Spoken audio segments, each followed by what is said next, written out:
ಇವತ್ತು ಈರುಳ್ಳಿ ಪಲ್ಯ ಯಾವ ರೀತಿ ಮಾಡ್ಬೇಕಂತ ನಾನು ಇಲ್ಲಿ ತೋರಿಸ್ಕೊಡ್ತಾಯಿದ್ದೀನಿ. ಈ ರೀತಿ ಈರುಳ್ಳಿ ಕಟ್ ಮಾಡ್ಕೋಬೇಕು, ಎಲ್ಲ ಈರುಳ್ಳಿನೂ ಈ ರೀತಿ ಕಟ್ ಮಾಡ್ಕೋಬೇಕು.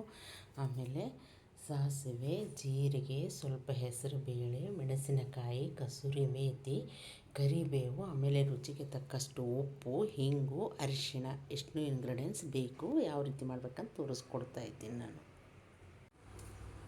ನೋಡಿ, ಈ ರೀತಿ ಬಾಣಲೆ ಗರಂ ಮಾಡ್ಕೊಂಡ್ಮೇಲೆ ಎಣ್ಣೆ ಹಾಕ್ಕೋಬೇಕು. ಸ್ವಲ್ಪ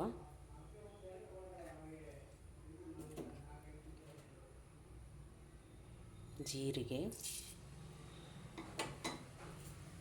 ಕರಿಬೇವು,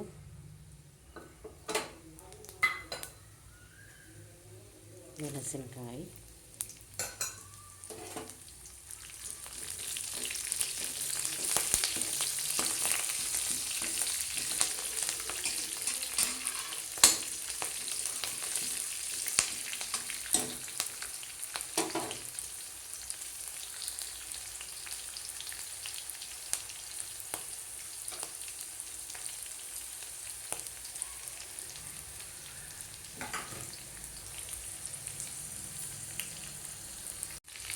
ಕಸೂರಿ ಮೇಥಿ, ಕರಿಬೇವು,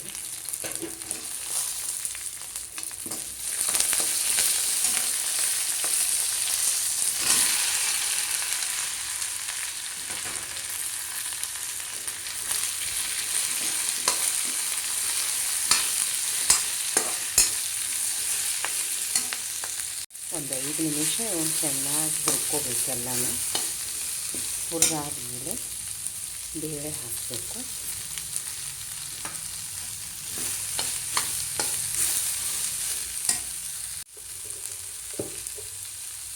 ರುಚಿಗೆ ತಕ್ಕಷ್ಟು ಉಪ್ಪು, ಅರಿಶಿಣ,